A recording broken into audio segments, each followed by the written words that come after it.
emergency calls. Big or small, we cut them all. ECR Total Landscapes. Call now for a free estimate, 865-384-2012, and mention promo code FANRUN for free stump grinding on any tree removal now through the end of the year. Also, visit us at ecrtotallandscapes.com. Whether you are buying or selling a home or even looking for some land to build on and start a family, be sure to give Reed Emerson with Better Homes and Gardens Real Estate Heritage Group a shout. He is a longtime listener and supporter of Fanrun and has been serving the Mid-State for many years. Reed prides himself on his hassle-free and honest approach, and that's because he's not just chasing another commission. He wants what is best for his clients. Give Reed Emerson a call or text him today to get the process started. His number is 931-492-0418, or you can find him online at bhgheritagegroup.com. Barley's has live music on weekends, general team trivia on Wednesday nights at 8 p.m., and now live sports trivia courtesy of the Knoxville Trivia Guys every Thursday night upstairs. The game starts at 7 p.m. and is free to play for everyone, so head on down to the Old City and show off your sports knowledge and win gift cards to Barley's. Use those gift cards to buy some delicious food and drinks, and you can take it all in with their wide selection of TVs and indoor projectors. Barley's Tap Room and Pizzeria. In a world filled with deadlines and screens, sometimes we forget the simple joys of life, days filled with special moments. At Inward Half, we understand the essence of these moments. Feel the difference between our breathable fabrics and flexible apparel as you disconnect from the hustle and bustle and reconnect with what truly matters. Inward Half, simple luxury for on and off the course. It's the chase! It's the chase! Live 1 to 3, Monday through Friday on Fanrun Radio, Fox Sports Knoxville. Listen to Chase and his friends on WKG. It's the chase! It's the Scruffy City! Listen to his friends, and his friends are on WKGN. I'm always taking your calls on the Tennessee Vols. It's the chase! It's the chase! It's the chase! All right, Knoxville, the chase is on this fine Friday afternoon, coming to you live from the White Claw Hard Seltzer Studios here in beautiful East Tennessee. We are 24 hours, give or take, away from Tennessee taking on the East Tennessee State University Buccaneers right here inside Neyland Stadium for the first time. I'm putting the good vibes out here with Jack Foster, Omaha Productions, and Rocky Top Insider with us on a Friday, along with Garrett Armbrust and Brett Hoolander, because we got a jam-packed show for you guys. We're going to get in here with Knoxville News Sentinel High School Preps reporter Wynton Jackson here in just 1 second. But I'm wearing the Smokies t-shirt today because, look, I hope that Smokey makes his triumphant return. We didn't see him last Saturday, but I'm wearing the Smokey t-shirt because the hope is that he'll be there. So when we'll figure that out in short amount of time, whether or not Smokey will be on the sidelines when Tennessee debuts here inside Neyland Stadium. Jack Foster, are you with us, my friend? Added Michael. Is it? Oh, do we have Jack? We're working on it. Well, yeah. We'll see, and we'll get Jack in here in just a second. But I do believe our Knoxville News Sentinel reporter, Wynton Jackson, is here. Wynton, good afternoon, my friend. How are you? I appreciate you having me on, Chase. This is a really good opportunity. Well, we appreciate you being here, man. And we met last week at the Maryville West game, and it was obviously, I've now gone to 2 back-to-back games where the scores have not been close. I was at Northview Academy last Friday, or 2 Fridays ago, versus Carter, and that game obviously got out of hand for Carter. And then last week, Maryville and West. Maryville in that first half just did anything they wanted ultimately against West, and they won in blowout fashion. So I'm hoping this week, where I'm at Gibbs and Alcoa tonight, is a little bit closer, but we shall see. Where are you on the way to this evening? I will be at West at Central. Okay. Very excited.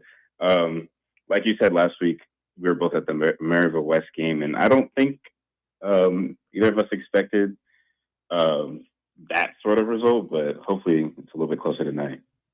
Yeah, Central's it has an interesting start to the season, and West, they were kind of at a disadvantage last week because they obviously don't end up getting to play Bearden to kick things off in week one. So they only had one game. That was their opener. And talking to Baron Chandler after the game, we talked about that, and it was a big night for them, and it's hard to start off with one of the four best programs here in 6A in Maryville out of the gate. So we'll see how West responds this week, but we're going to be very curious to hear and read your thoughts on what we get from Knoxville West versus Knoxville Central.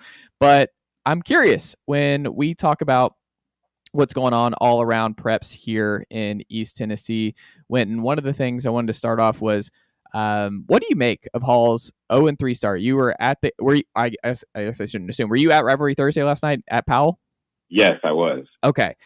What did you make of Hall's going down here again? Deuce Rogers back for the Panthers, but what do you make of Hall's, who was a preseason big time program here in Knoxville, Tennessee, but they're off to a 0-3 start. Tough schedule, but 0-3 nonetheless. Well, that's what I was going to say. Is their schedule out of the gate has been kind of ridiculous. Yeah. You start with Oak Ridge as your first game on Rivalry Thursday, and they made the Class 5A semis last year. Then next week you play Gibbs in a close game. Gibbs won 10 games last year, and then after all that, you get Powell, who almost beat Sevier County in the second round in the Class 5A playoffs. So it's not really going to get much easier. They host West, they host Catholic, and they host Central. I think when you look at some of the stats from last year, the connection between Mari Lesko and Brody Rogers hasn't quite hit the same. During the game last night, Lesko was taking some shots to Rogers, and they just weren't hitting him. And so I think it's kind of hard for the offense to be consistent when you're not getting those explosive plays. Yeah. So it seems like when you talk to both coaches after, what is the vibe like with Halls? Do they feel like they're going to bounce back, and it's just kind of like what we've talked about here? It's just the schedule, and they're going to be okay. What is the temperature in the room for the Red Devils? I actually didn't talk to them last night. Okay. I went to the Powell side and caught up with Deuce Rogers after he didn't play last week because of his injury, his knee injury, and he was just smiling the whole time and talked to Coach Lowe. So I haven't checked in with Halls yet. I'm sure they also would say that their schedule has been very tough. So yeah. What did you gather from Deuce Rogers and what you saw in person last night? He's a tank. He said, when I talked to him, he said, he felt like a little kid out there, just being happy, being excited, playing with it. So it was his first official game. Anderson County game got rained out, so there was no contest. And last week he was out with the knee injury. He said he felt like a little kid, but he looked like a grown man out there. I mean, he was like shrugging off tacklers. One time someone tried to sack him, and he just kind of like held through it and threw the ball away. He had 140 rushing yards and 2 rushing touchdowns. I mean, if he's healthy and he's running, he's a tough guy to bring down. What is the biggest Knoxville News prep game of the week for you, Winton? This week, I'm not really sure. It's not like the previous 2 weeks. Like last week, we had Catholic and Anderson County. Week 1, obviously, Maryville, Alcoa. Yep. I would probably say Lipscomb is coming to play Catholic this week. Maybe that, like you said, you're going to Alcoa Gibbs, starting off some Class 4A region play. Mm-hmm. I don't know. There's no one game that sticks out to me. Maybe West and Central. I think that one could be close, but I'm not completely sure. Yeah, and you'll get an opportunity to see them both back to back and see how they respond from Maryville last week. So like we said here at the top, I'm very curious to see what West looks like in their response in game number 2 for the Rebs. But the most impressive team you've seen in person thus far through 3 weeks has been who? When? I mean, it kind of has to be Alcoa. Okay. You start out week 1 with a new starting quarterback, and he looks like he's been there for 2 years already.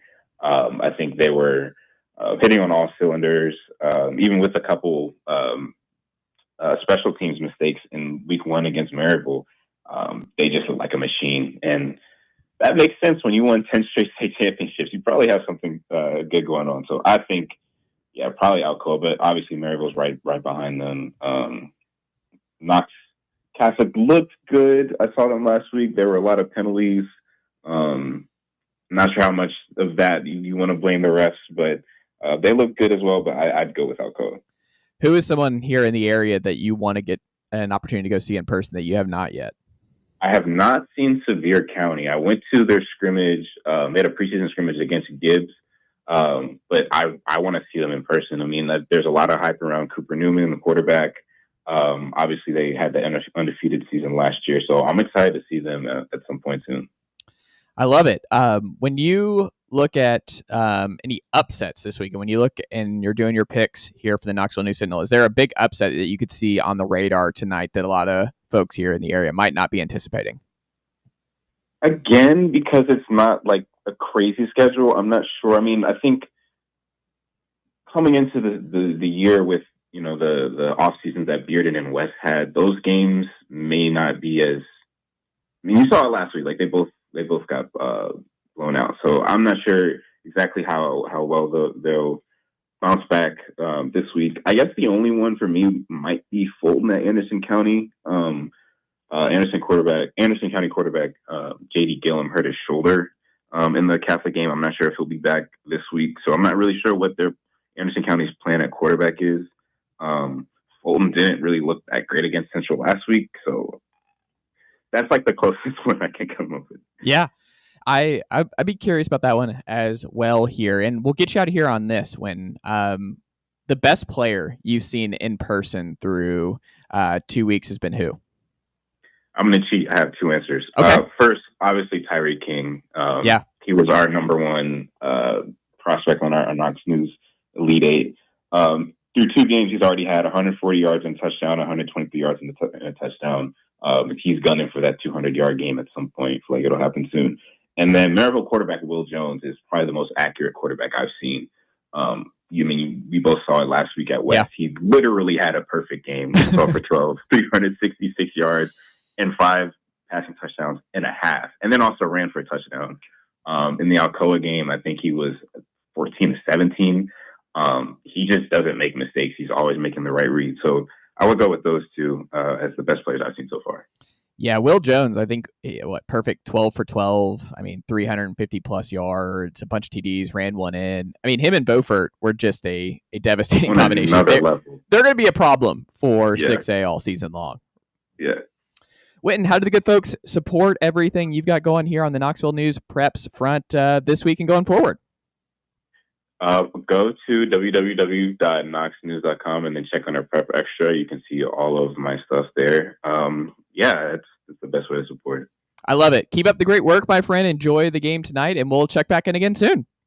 All right, man. Appreciate it. Thank you. There you have it. New Knoxville News Sentinel beat reporter on the Preps front, Witten Jackson, doing a great job. Met him last week at Maryville West. And so I'm excited to read his coverage this fall and see what happens here. He'll be at Central West tonight. I will be where Alcoa and the Tornadoes kick things off in 4A against the Gibbs Eagles. So I will be at Gibbs for the first time. I've not been to the Coreyton location. How do you determine where you go? I plan it out in the fall because I want to get to as many different spots as possible. So this was the best chance to go see Gibbs and also go to the Gibbs Stadium. Like next week, I'll be in Gatlinburg for Gatlinburg Pittman hosting Fulton. So I'm excited about that one. I got Pigeon Forge in, I think, next month, and I want to be there. I want to be in Pigeon Forge on a Friday night when it gets cool, in the fall. I kind of want to be over that way when that season's happening. So I do it's all about long-term planning here. My school's going to take it on chin again tonight. Oh, who's Bearden got? Maryville. At home. Oh, I saw Maryville up close. Witten and I were just talking about it. Yeah. Maryville's good, man. Yeah. No, it's not going to be fun.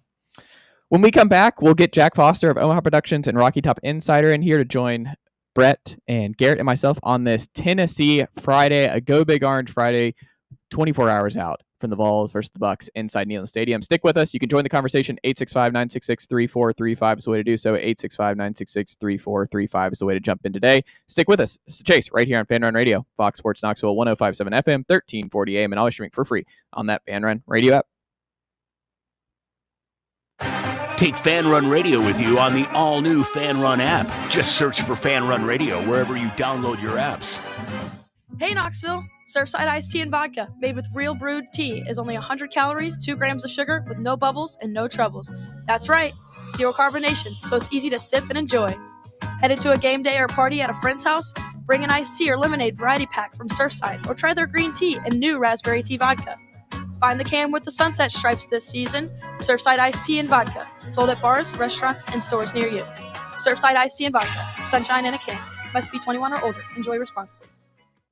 Barley's has live music on weekends, general team trivia on Wednesday nights at 8 p.m., and now live sports trivia courtesy of the Knoxville Trivia Guys every Thursday night upstairs.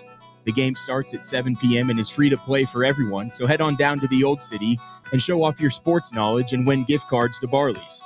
Use those gift cards to buy some delicious food and drinks, and you can take it all in with their wide selection of TVs and indoor projectors. Barley's Tap Room and Pizzeria. Okay, so we really need uniforms and equipment for this season. Can I trust you with that? Cool, I'll just order them online. What? Yeah, I'm going to hop online and I'm going to get them ordered. Hold up, that's not a good idea. We shouldn't just spend money on some random online retailer, okay? I mean, it seems pretty convenient. Trust me, it's a terrible idea. Let me simplify this for you. SM Athletics. Okay, how do you pronounce it? SM Athletics? They're the go-to for uniforms and equipment, whether it's for universities, high schools, youth leagues, you name it. So why wouldn't you rather go with professionals who can guide us through the process, design the perfect uniforms, and deliver the best equipment? Yeah, I guess that makes sense. What's the name again? SM Athletics. Right. It's definitely smarter to go with a company that emphasizes customer service, fair pricing, and, of course, excellent products. Exactly. So, yeah, I guess it's settled then. For uniforms and equipment for all sports, it's SM Athletics. Rickard Ridge Barbecue, located in beautiful Cove Lake State Park. Rickard Ridge is home of the best ribs in the volunteer state. Smoked daily by pitmaster Mark Rickard. The barbecue at Rickard Ridge is mouth-watering, fall-off-the-bone delicious. Take the scenic drive up I-75 to exit 134. For directions and to look at the rest of the menu, visit Rickard Ridge online at rickardridgebbq.com. Hey, football fans, this is Stats. And this is the Sheik. And together we are the Cover Boys, and we cover college football like no one else. Each week, we preview all the big games in college football, and we may not tell you who's going to win, but we'll tell you who's going to cover. Our patented right sides are clicking at 66% against the spread all time. So join us right here every Friday evening at 8 for the Cover Boys on the official voice of Tennessee fans, Fanrun Radio. And enjoy the winners, everyone. Blackford Veterinary Surgery Referral specializes in surgeries not regularly performed by your pet's general veterinarian. They're currently accepting referrals from vets all across the country. With their newly renovated state-of-the-art surgery center and highly trained staff, clients can rely on professional and thorough care. If your vet says that your pet needs surgery or rehab, ask for a referral to Blackford Vet and let them get your best friend back on its feet. Located conveniently in West Knoxville. For more information, visit blackfordvetsurgery.com.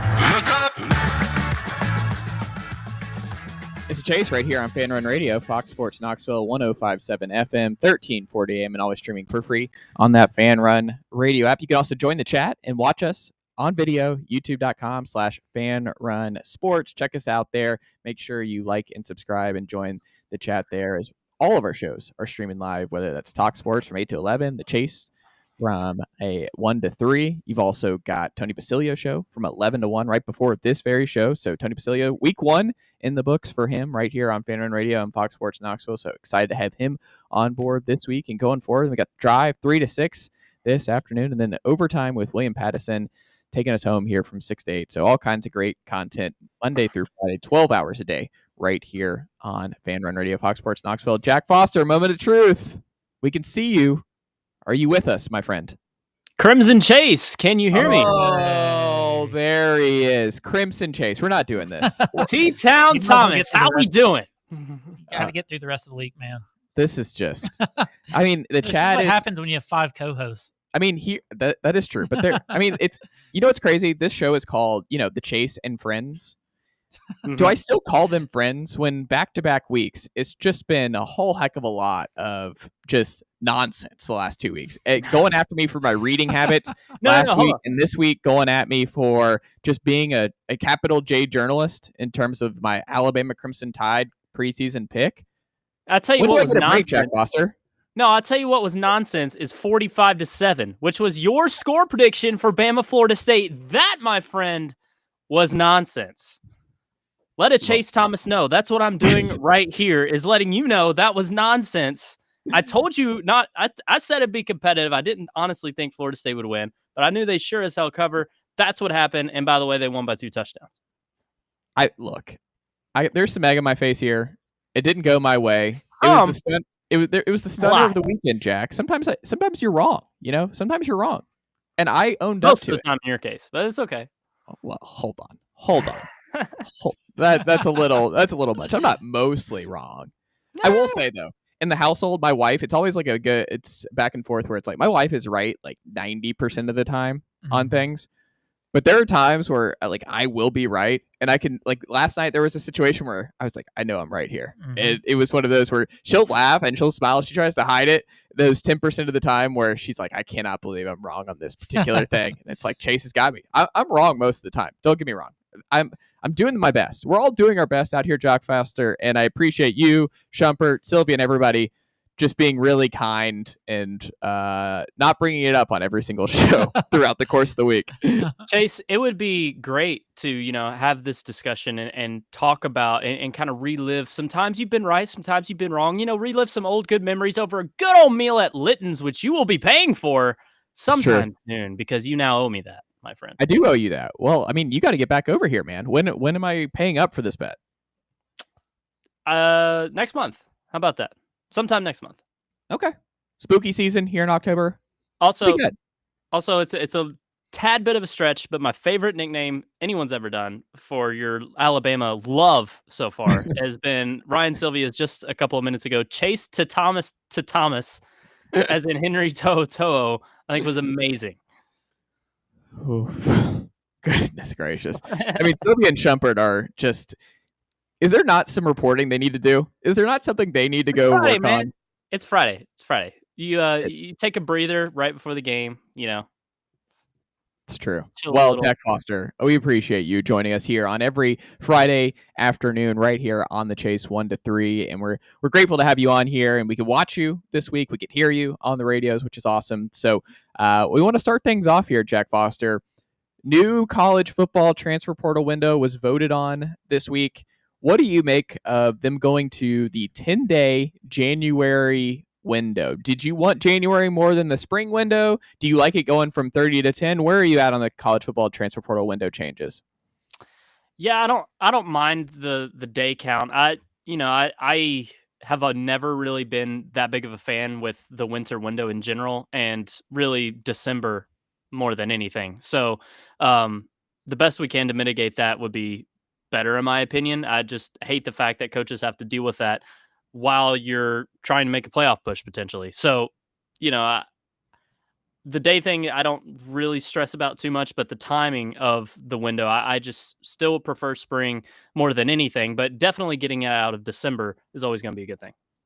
Yeah, it's a win. I mean, it probably ramps up tampering, right? Because you only have 10 days for everybody to figure out where they're going, when they're going, all that kind of stuff. So that's probably not good for December for a lot of these coaches, because, I mean, you got to do some exit interviews quickly if you're a lot of these programs and really get your ducks in a row. But I just think you hit the nail on the head. I don't think this solves the college football calendar, because you were playing a national title game on January 20th? And the portal opens January 2nd. So for all these programs that have to make these moves in 10 days, do they get a waiver? Or, I mean, you can't really be left behind here if you don't think you're going to play. We had Malik Murphy a couple of years ago who had to leave his team as QB2, which he didn't want to do. and he had to go because he had to get a spot. He had to jump into another boat so he could be a starter at Duke. Did it too. Who did? Bo Perbula. Oh, Bo Perbula, yeah, was another great one where I don't fault the kids. It's the calendar that they're given, but I am with you, Jack. I wanted the spring window because I know coaches didn't want that because they want to know who their team was and go through spring practice where all of their transfers. The problem is, like, okay, I think that's overdone anyway because you still get a whole summer. You still get all that to get right. And you're seeing, like, Joey Aguilar, plug and play. Colton Hood, he's a spring edition, plug and play. Like, I understand in theory you want to have those guys, but you're already going to have the high school guys here coming in December. So those are the ones who need, like, the full 6 months to get right, you know? Like, David Sanders needed all of that offseason work to put on the weight, get ready. George McIntyre, he utilized it. So winter enrollees are already part of the norm, where Tennessee, I think, at 2 with Charles House and Joakim Dotson this past cycle. So most of them are getting in December. The portal part of it, though, is I think with you, the Big Ten had it right. The Big Ten has it wrong when it comes to college football playoff expansion and going to the 20s. But where they are 100% right is that this should have been a spring portal window. I think the SEC wanted winter, but I think that is going to be a problem. And I don't see this going well with opt-outs. Like, there are going to be guys who have to leave, and it's not their fault. Yeah. If there's only a 10-day window and their team's still in the playoff, like Tennessee got crushed in the portal right before their playoff game, right? Like, they were down Braylon Staley, who got a redshirt freshman. He had to play in the slot. Like, Tennessee lost a bunch of receivers early on. They were thin, and you're going to have that year over year if you do a winter portal. So I like that they got rid of one at least, but I would have I'm with you. I don't think it's the most popular one, but I think SEC coaches have it wrong in that this should have been a spring portal window. Yeah, no, I agree. Never been a fan, like I said, of the winter window. And I guess it's, like I said, December is the least optimal in my opinion. But yeah, it's spring window just makes it can make the playoffs more enjoyable too, right? Like, you just don't have to worry about that. I don't want to have to be following all that stuff when the culmination of the season is happening and we're getting these epic games. That kind of stuff I don't want to have to worry with. Obviously, if you're a coach, but even as a fan, like, just following college football, it's tiring when all that's going on at once. Here's what go ahead, Brett. Well, can you still play and be in the portal? Do you just have to put your name in? I mean, not that a coach would do that, but I mean, I'm just saying, like, if you're if you don't have the waiver, but your team's still playing. Well, I don't think the coach is going to play you, right? You're like, you got to go, man. Like, if you're if you're in the portal and you're going somewhere else, you just got to go. I'm just thinking about, like, the Nico situation. No, if you enter the portal, like, you got to go, man. Like, you're not on the team anymore. Because I thought, like, Ricky Gibson entered the portal, but he was still on the roster practicing and doing all that, right? He didn't enter the portal. Did he not? No. I thought That it was never never official. He did. No, Never yeah. official. He never did. Mike never did. Yeah. So they came close, but they did not enter the portal. Because once you go in the portal, everything changes. Then it's just like, it's a free for all. And then I think it's harder to come back and pull your name out of the portal. Like, who was the Oklahoma kid, Jack, who did that? That was kind of a rarity. The 5-star defensive tackle. I think he put his name in the portal this spring, and then he took it out a couple days later. So it does happen, but it's just is this for all sports or just for, like, football? Are you talking about the portal window? Portal window. Oh, this is just a football thing. Yeah, just football, because obviously it would make sense for other sports that aren't, with that same calendar.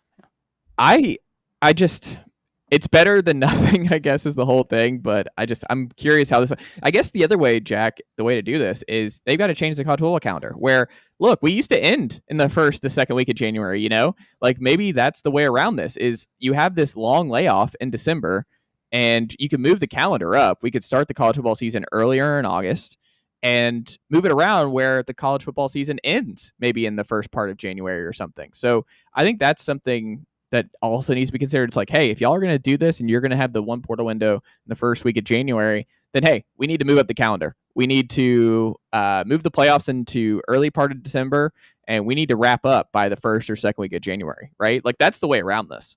Yeah, so would your solution there just be less, just starting the playoff earlier or moving up the whole season entirely? Move up the season and start the playoff earlier. Yeah. Because, I mean, last year, I don't know if you felt this way, Jack, they ran out of juice. College football playoff ran out of juice because it went so long that you're like, are we playing college football still going into February? Like, the national championship game had no juice at all.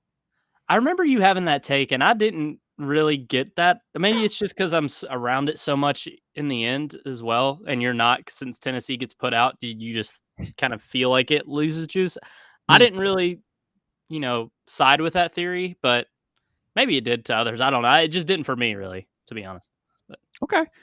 I I don't know. We'll see. Did y'all feel like that at all? I know Garrett didn't. G6 Garrett is over here. He was ready, locked and loaded. He never gets tired.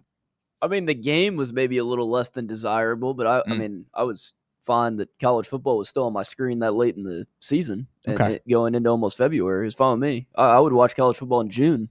Would you? Yes, I would watch college football every weekend for every single week. You say that now. That's something to say. You really don't think you'd be over. You would love to have college football on with college baseball and college basketball all the time. I'd probably sacrifice college basketball for college football again. Wow. Yeah. Yes. I know we know why you clocked out of college football in the end, Chase. It's because Alabama didn't make the playoff. You had no interest anymore. Great comment from Ryan Sylvia. You got to stop broadcasting them. You got to stop shouting out Sylvia and Chumper. This is how they continue. They go stronger with every shout out on this. They're already on the show. Well, at least they're listening, right? Yeah, I mean, that's great. It is great, and we appreciate all of our listeners. Yeah, we appreciate all our listeners. We do. Goodness gracious, you can call or text us 865-966-3434. On a loyal supporter, Chase. What are we doing here? The Chase and friends, man. I tell you, my friends over here all week long. Chase and enemies.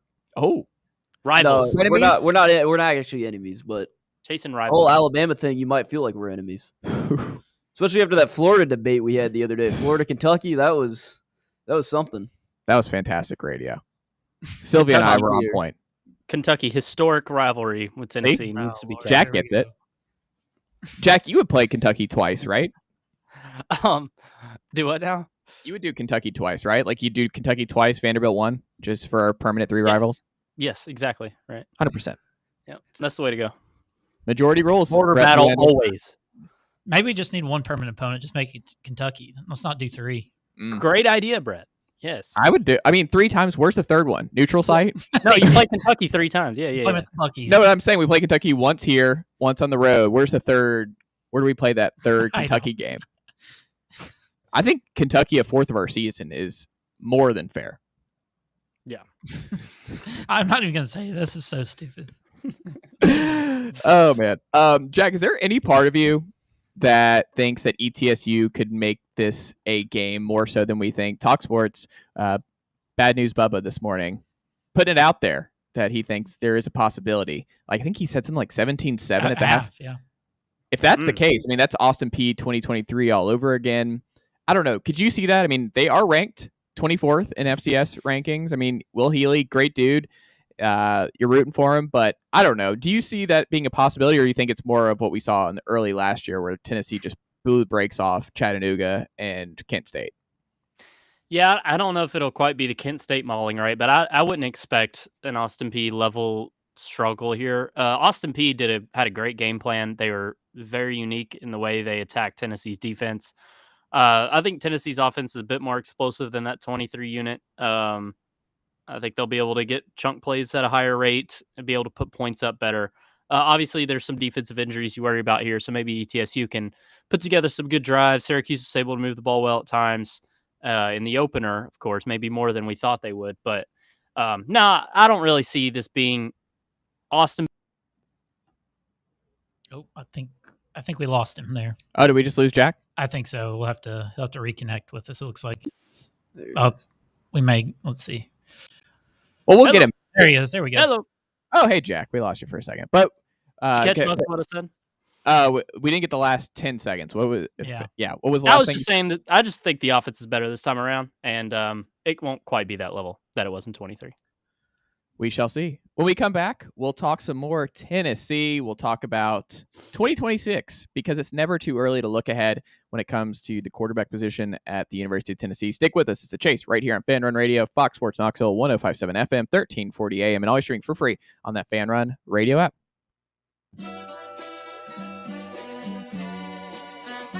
You're listening to Fanrun Radio, the sports humans. Hi, I'm Dr. Michael Costa at Knoxville Smiles. In addition to routine dental cleanings, Knoxville Smiles also offers cosmetic dentistry services such as teeth whitening, Invisalign, dental implants, cosmetic veneers, and much more. Our state-of-the-art facility goes above and beyond when it comes to cleanliness to keep you and your family safe during your visit. Take a virtual tour of our state-of-the-art West Knoxville facility today at knoxvillesmiles.com or just call us at 865-539-1776. Yee-haw! I've been hooting and hollering ever since I started betting with the VIP Play app. VIP Play has more than 200 leagues, every bet type you can imagine, live betting and live hosts, all with 24/7 support from real live people when you need them. Start betting better with the VIP Play app today. Don't be a better, be a better with VIP Play today. Download VIP Play today or head to VIPPlayApp.com. Make sure you use the promo code FANRUN to take advantage of their welcome bonus and so they know that we sent you. Gambling problem? Call 1-800-8899-789. Must be 21 or older and located in Tennessee to bet. Got a flat tire? Strange noise under the hood? Don't stress. Roll into Matlock Tire and Auto Service. From oil changes and brake repairs to brand new tires, Matlock's certified techs do it all. Fast, friendly, and fair priced. Matlock is the home of the price match guarantee. Bring in any competitor's ad and Matlock will match the exact same tire for the exact same price. Matlock Tire and Auto Service. 5 locations in East Tennessee. Visit matlocktireservice.com to find the location nearest you and schedule your appointment. Are you tired of spending hours on laundry and ironing? Let Crown Cleaners handle your dry cleaning so you can handle your business. Our expert team can take care of your clothes, removing stains and wrinkles like they were never there. Whether it's your best suit or everyday attire, we handle it all at Crown Cleaners. Say goodbye to laundry stress and hello to extra free time. Crown Cleaners, Big Orange Country's imperial dry cleaning service since the 1960s. Online at crowncleaners.com. It's time for the North Knox Siding and Windows High School Football Player of the Week. Brought to you by North Knox Siding and Windows. Call 865-689-0505 or visit them online at northknoxsidingandwindows.com. This week's North Knox Siding and Windows High School Football Player of the Week is Gibbs High School's Seth Sieber. Sieber led the Eagles to a 24-21 win at Halls last week. Sieber led the way defensively with 12 total tackles and 5.5 sacks, 4 tackles for loss, and a pass broken up as Gibbs improved to 2-0 on the season. Gibbs High School's Seth Sieber, this week's North Knox Siding and Windows High School Football Player of the Week. North Knox Siding and Windows, locally owned and operated. They can handle all your siding, window, gutter, and roofing needs. Call 865-689-0505 for a free estimate or go online to northknoxsidingandwindows.com.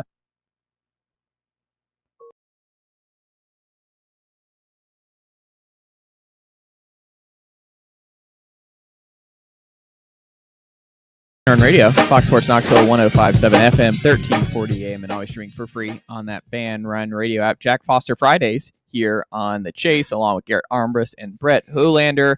As we continue on here, thanks for sticking with us. You can call or text us, 865-966-3435 is the way to jump in, or call or text us. You could also watch this very show. Make sure you hit that subscribe button on YouTube. Thumbs up, comment, join the chat. It's lively over there on Fanrun Sports. Check us out there. All of our shows right here on Fanrun, 12 hours a day streaming for free on YouTube. So if you want to watch us, you can do so. You can listen to us on that free Fanrun Radio app. So download that today if you've not already, so you can listen wherever, whenever.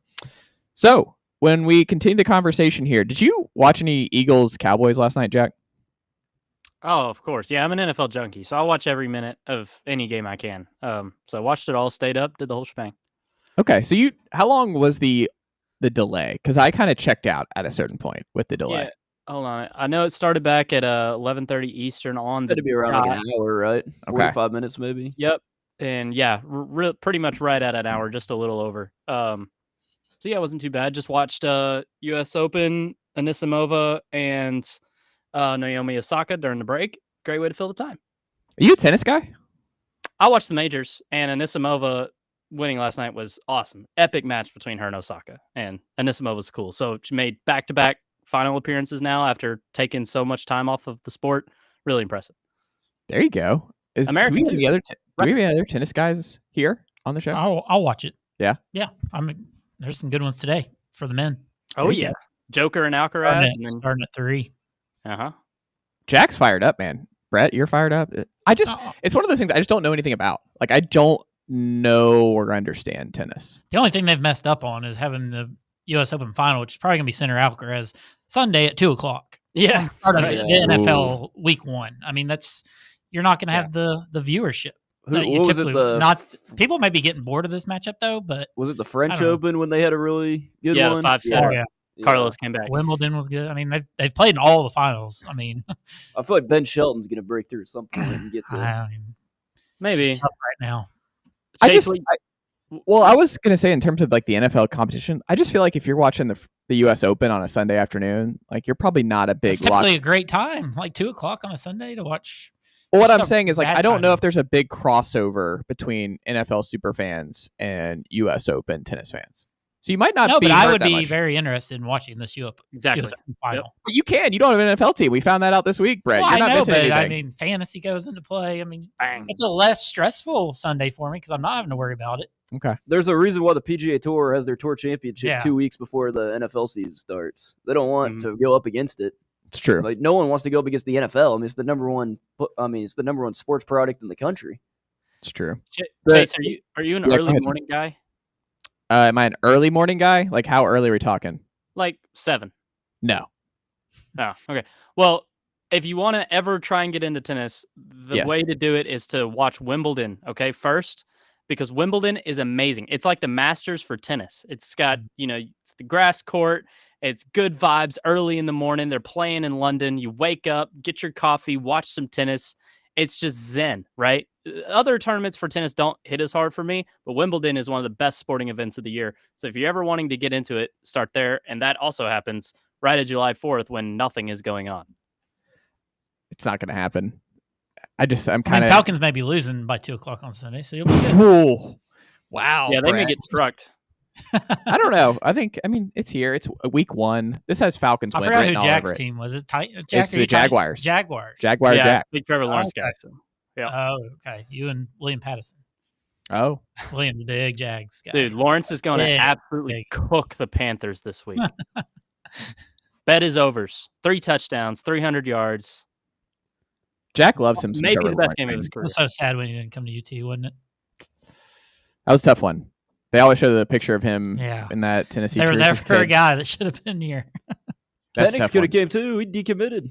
Who's that? Michael Penix. Yeah. Oh, man. I don't know. That might not have gone well. He had a lot of injuries early on in his college career. Who knows? Maybe he was healthy at the end of it. He was healthy at the end, and that's my QB1 right now with the Atlanta Falcons. So I hope it goes well. But yeah, did y'all see the fracas when it came to the commercials on Red Zone? People were really freaking out, and then it actually got released of like how much commercials over the 7 hours. It's like, what is it? 2 minutes or something? What's 1 minute? 1 minute. I have something to say about this. Go for it, Jack. If Schefter's right in that it's only 1 minute, which is now the report all over today, right? Then why did Scott and Pat even bring it up? No one's going to care if it's 1 minute total. I promise you. No one, like, people may have a little jabs and comments here and there. It's not a big deal. Why make it a whole thing on the Pat McAfee interview if it's legit just 1 total minute? That was a terrible idea on their part if Schefter's right, which I wonder though if it was going to be longer and then they heard all the backlash and they were like, okay, we can't do this. So it's like 4 20-second commercials, I think is what it, or 15 seconds. Like something like that. It's nothing. That's literally I mean, you go to the bathroom, you go get a snack for 15 seconds. To Jack's point, you didn't have to announce it. If it's that little, no one's going to know. Well, I mean, he asked what was changing or if there was going to be commercials. And maybe he doesn't even know how many.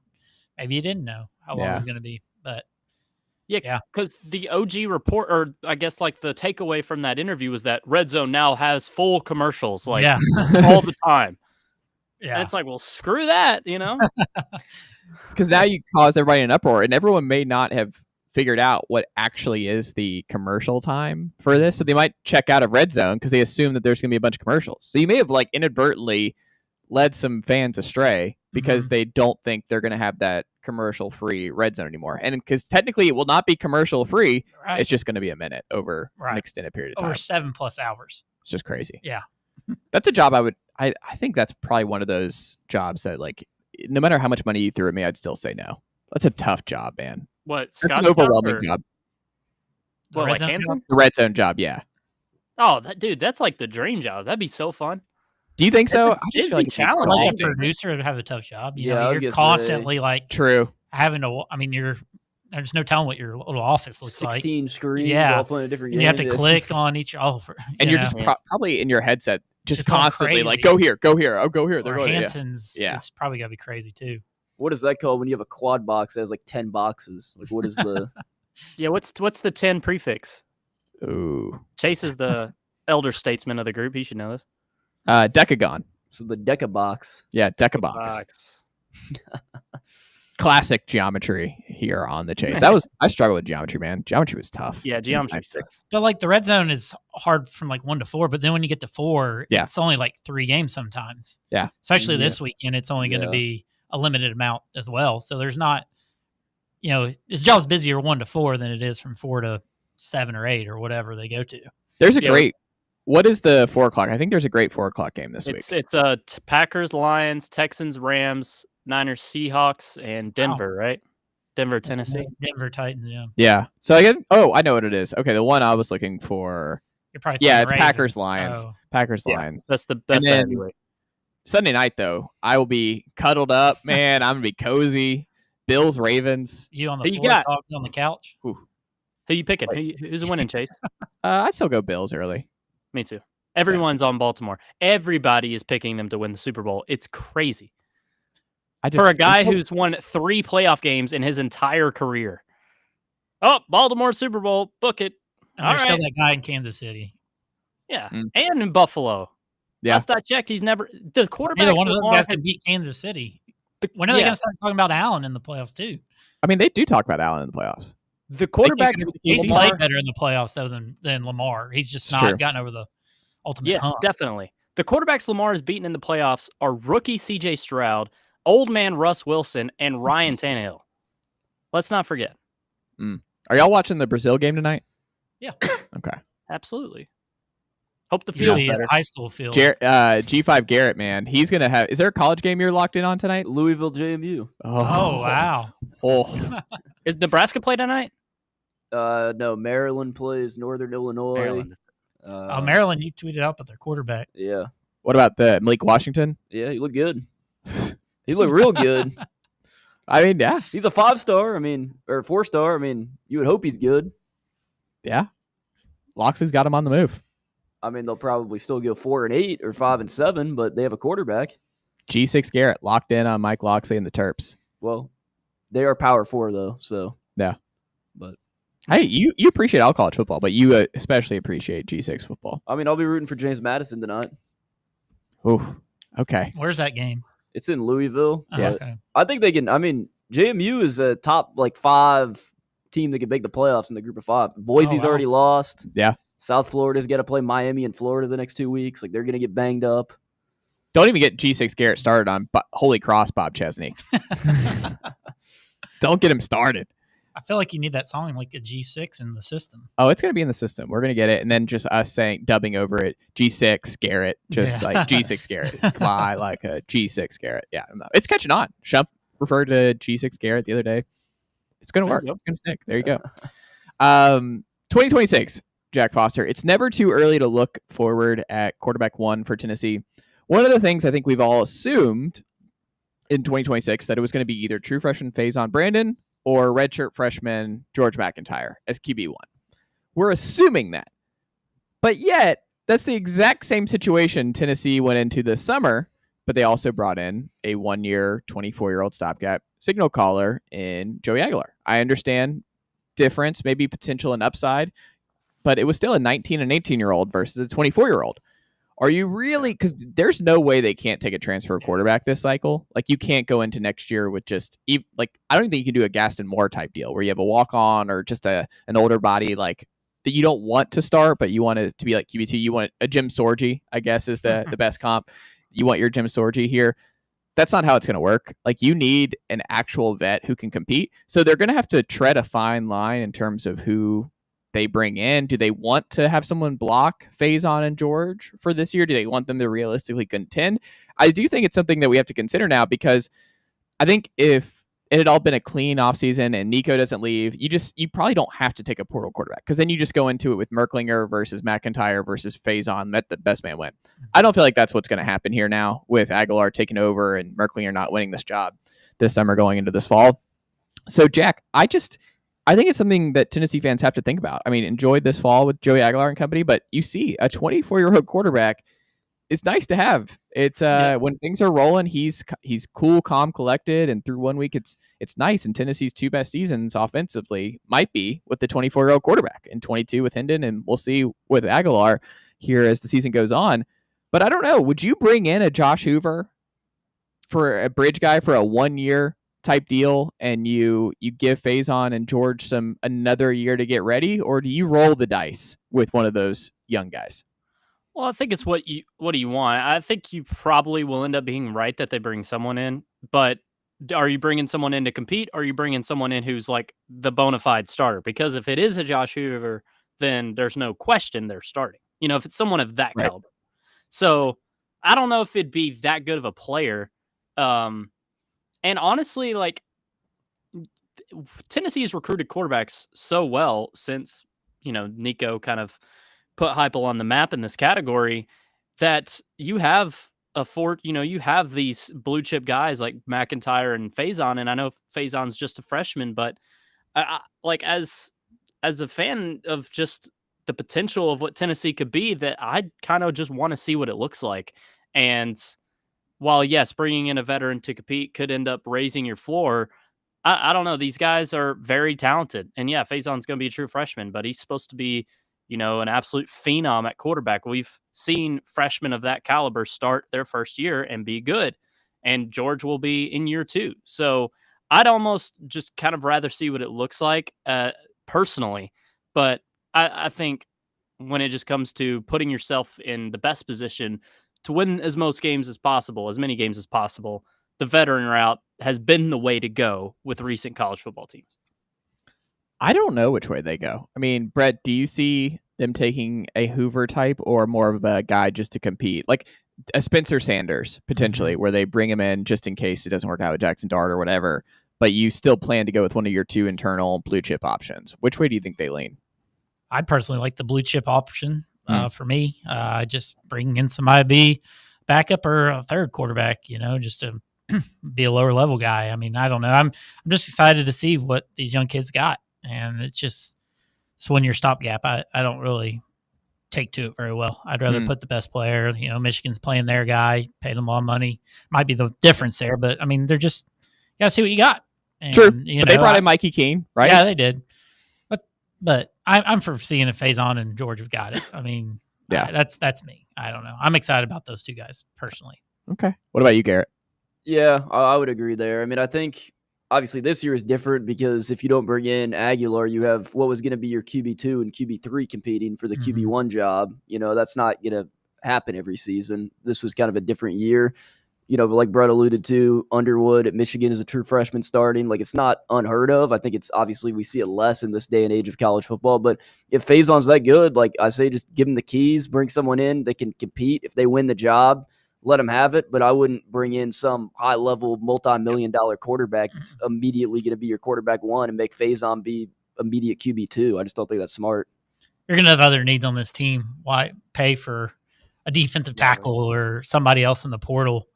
And just go get, you need at least three quarterbacks on this roster. It's just going to be hard to get somebody who they don't think they're going to start. You know what I mean? Like, it's going to be hard to get that guy. It's kind of the same thing when you're trying to get someone to help with Nico, right? Like last year was, I think Tennessee fans wanted a veteran to help Nico with Joe being gone. And you couldn't, because Nico's going to play. So it's harder to get those veteran guys in here when they know that they're going to sit behind Faison or George. So it's an interesting part of roster management in the portal era, in the NIL recruiting era. I just think it's something that's going to make this winter window very, very interesting for Tennessee. And you don't see Merck sticking around for another season. I think if Aguilar starts this whole year, I would be surprised if Merklinger, because there's no reason to at that point, right? Like, Jack, I just don't see Merklinger. But if he's all right to say, "Hey, I'll be the backup," you wouldn't do that, right? But you're just automatically ending your football career at that point. Like any potential you have at. If Merklinger was going to make a move, it was this year. Out of yourself. Yeah. Yeah. Yeah, I mean, if you can't beat Joey Aguilar out, then you're not going to be able to start over McIntyre. But he knew Nico was going to be here, right? And George was there. I mean, Nico was going to start possibly the next 2 years, and he was still sticking around. I mean, this was probably going to be it for Nico. It was a 2-year Well, I'm just deal. saying he stuck around. Right. Like, he knew he wasn't starting going into I see this. what you're saying. But that's why I said, like, going into next year, it was going to be a clean battle between those three. But what I'm saying is, like, he knew Nico was staying. Nico was not leaving. He was going to be the starting But he knew he was going to be the backup. This time, I think but why would he not leave? Because he was in a legitimate You QB. guys say he's going to leave. Because he wasn't in a QB competition. Now he was in a QB competition that he lost. And he knew the talk going on as well, right? Behind the scenes that Nico's probably going to lead this football team. No. I'm talking about like when Joey got here. Like it was an open quarterback competition. But I'm saying like Nico was scheduled to be the quarterback this year. Right. He could have hit the portal in January after the season, but he didn't. Right. I think Brett Chase is saying it's like, well, when Jake was thinking that, it's like, okay, back up one more year, clean competition in 26. Now he's already lost a competition. Correct. So it kind of brings the optimism meter down a little for him. Yeah. Now you have even more competition with Faison coming in. Like it's just you already lost a competition with this coaching staff once. Yes. So I mean, you have good points though. Yeah. You never say never. Obviously, I'm a big Merklinger guy, but just seems like. So which way are you going? I mean, I would take if you can get Josh Hoover or one of these big names out, I'm taking him. Like you just don't know what you have. I mean, listen, you're saying Josh Hoover, he may end up being like a top 6-7 quarterback in the sport this year. Like, well, part of the reason I'm saying Hoover is because would have 1 year of eligibility after this. I want a 1 year guy who high upside. I want a Big 12 high upside. What can you quarterback. learn though by not playing? I mean, you can grow. I mean, part of it's putting on weight. That's what I've never understood. I mean, part of it's just. I'd rather, like we've always said, I'd rather go like 7-5 with a freshman quarterback. You and say let that. him learn. And don't you think, Chase, that if you bring someone in who's a definite starter, a vet, then you're just never seeing what GMAC has at all? George McIntyre's just done nothing at Tennessee. He will transfer out because if you're not starting Faison in year 2 after learning behind a vet in year 1, then what are you even doing? Well, I think then you have a battle between year 3 George and year 2 Faison. But then at that point, do you even recruit high school quarterbacks? Yeah, then you're just going to go into the portal every year and go get the Luke Altmaier every year. That is the Yeah, that's not the route you want to go. You want to have a dynamo at quarterback, and the way to do that is to give these guys chances early, I think. I think that's what Tennessee does, too. I do not see them bringing in a star quarterback in the portal. Because even Milton and Hendon, like they didn't have star potential by any means when they came here. I mean, obviously Hendon had an interception problem at VT before he comes here. Milton had a turnover problem. Like they developed when they came here, but like they weren't like, top 5 quarterbacks in the portal when they got here. We got lightning in a bottle with Hendon. Yeah. It's true. When we come back, we'll talk to Sam Monson of Check the Mic, formerly of Pro Football Focus, one of the biggest NFL podcasters out there, to talk NFL Week 1. Stick with us. It's The Chase right here on Fanrun Radio, Fox Sports Knoxville, 105.7 FM, 1340 AM, and always streaming for free on that Fanrun Radio app. The flagship station for Tennessee football. Fans. Fanrun Radio. Attention service members and veterans. Introducing the Griffin Law Firm, your trusted ally in military legal matters. From court martials to benefit claims, at Griffin Law, your mission is their mission. Here's VFL Marshall Griffin.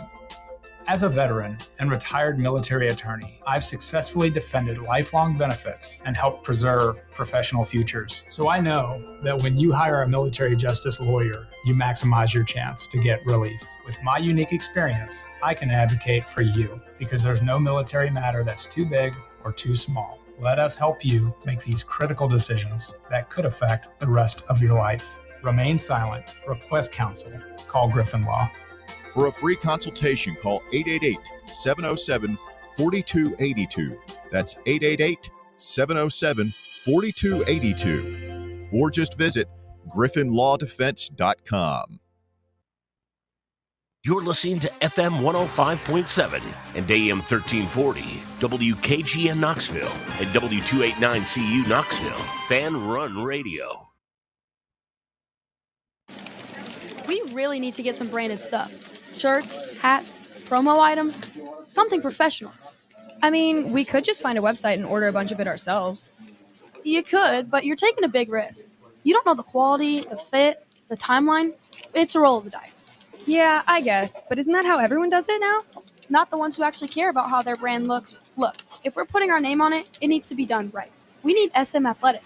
SM Athletics? Yeah, they specialize in working with businesses like ours.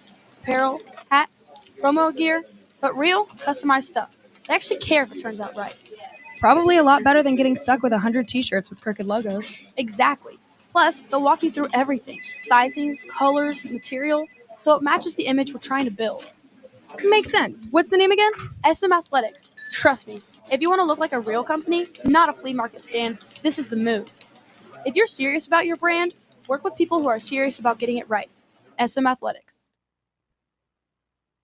Located in Knoxville's historic Old City, Barley's offers great food, live music, the best draft beer selection in town, and now your new favorite place to watch sports. Their indoor projector is perfect for any weather, and they've revamped their upstairs area with more TVs to take in all of the action. Their menu features hand-battered chicken tenders, juicy burgers, fresh salads, and the tastiest pizza in Knoxville. You can enjoy their happy hour drink specials daily from open until 6 p.m. Barley's Tap Room and Pizzeria. Whether you are buying or selling a home or even looking for some land to build on and start a family, be sure to give Reed Emerson with Better Homes and Gardens Real Estate Heritage Group a shout. He is a longtime listener and supporter of Fanrun and has been serving the Mid-State for many years. Reed prides himself on his hassle-free and honest approach, and that's because he's not just chasing another commission. He wants what is best for his clients. Give Reed Emerson a call or text him today to get the process started. His number is 931-492-0418, or you can find him online at bhgheritagegroup.com.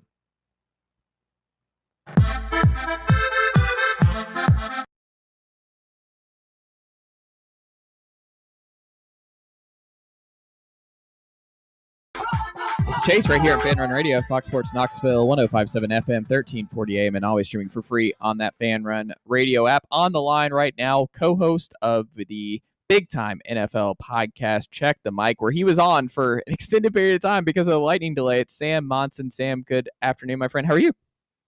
I'm doing well. How are you? I'm doing pretty good now that you've had some time to digest what we saw here to kick things off in Philadelphia between the Eagles and the Cowboys. What did you make of last night's game, and did it go about how you expected? No, it was an interesting game. I think Dallas were maybe more impressive than we were expecting them to be, certainly in a post-Micah Parsons landscape. The Eagles looked like they would have way too much on paper. Obviously, that changed a little bit when Jalen Carter gets himself, tossed from the game almost immediately. And one of Philadelphia's best players is literally not a factor in the game from that point on. But I think you have to be encouraged by what Dallas showed from a schematic point of view on both sides of the ball. I think they were doing some smart things, some kind of pressing some easy buttons. And then Dak Prescott, I think, made a lot of very nice throws, several of which his receivers weren't able to come up with. So, those are two big encouraging signs from a Cowboys point of view. Obviously, it's a moral victory only. They lost the game, but I think they will feel reasonably good coming out of the game for those two things. Did you notice Micah Parsons' absence for Dallas, or do you think they did a good job and give you more optimism that this will not be something that Dallas Cowboys fans are going to notice, at least in the short term? No, I think they'll miss him. There was a relative lack of pass rush consistently. Certainly in the first half of the game, they weren't getting a lot of pressure at all. And Jordan Mailata, he had a couple of rough losses out there for the Eagles. So, a guy like Micah Parsons on the defensive line, he changes any game he's in. He's that caliber of player. There's just no way you're not going to miss a player like that. So I think you definitely saw the lack of impact, punch when it comes to pressure and pass rush in that Dallas defensive front. They'll contend that it offsets with an improvement in the run game, maybe, but I think that was marginal at best. There were some plays here or there where they did a good job, but they still gave up a lot on the ground. So, yeah, I think it's going to be a loss for them. So when you look at the Eagles and their repeat chances. Are you bullish on it compared to recent champions and whether or not they're going to be able to do it? Or are you kind of selling the Eagles' opportunity to do this? Yeah, I mean, repeating is tough in the NFL. There's a reason not many teams are able to do it. But the Eagles go into the season as one of the favorites. They've gotten a win against a division opponent, and they have one of the best rosters in the NFL. You know, those are the things you need to be one of the favorites to win a Super Bowl. But it's difficult to do that. It's difficult to do it once, let alone back to back. So, you know, you're always going to take the field when it comes to a team trying to repeat, but they're there. Like, they're a team that has all the required elements and aspects to get back and do it again. You know, we just have to see if they're able to do it. So when you look at biggest overreaction to week one, how the preseason is gone. I mean, I'm an Atlanta Falcons fan, Sam, and no Michael Penix, no Kirk Cousins at all this preseason. Do you still foresee that being a problem with a lot of fans and analysts is overreacting to what we see this week and the next couple of weeks just because of how many guys avoid preseason altogether? And is an 18-game schedule and 2 weeks of preseason the fix? Like, where are you at with all of that? Because I just feel like every year we do this where we're gonna have overreactions over this weekend, but we really shouldn't because just so many big-time players don't play in the preseason anymore. Yeah, and even independent of that, I think just week one is sometimes weird in the NFL. It's the first real football we're seeing, and you're going to get strange results every now and again. And you know, every year we sort of forget the lessons of the NFL, which is you don't really know much after one game. You know, we came out of last year, week one, and the Patriots upset the Bengals, and we were like, well, maybe the Patriots aren't as bad as we thought they were. You know, they just did a great job against this Super Bowl caliber Bengals team. And it turned out that, no, actually the Patriots were every bit as bad as we thought they were. It's just that the Bengals offense didn't show up in week one. So, yeah, I think that's inevitable. Like, every year we're going to come out of the first week. There's going to be some strange results. There's going to be, you know, impressive performances in one way or the other. And we're going to make massive sweeping declarations about these teams and players and everything based off these one games. And, you know, we know better than that, but you just can't help yourself sometimes because that's the knee-jerk world that we live in now. 3 Tennessee Vols we're going to see play this weekend. Omar Norman-Lott with the Chiefs, Dylan Sampson with the Browns, Dante Thornton with the Raiders. Who are you most bullish on with their fit and what you saw schematically at Tennessee that you like that spot for them and they actually might turn some heads here?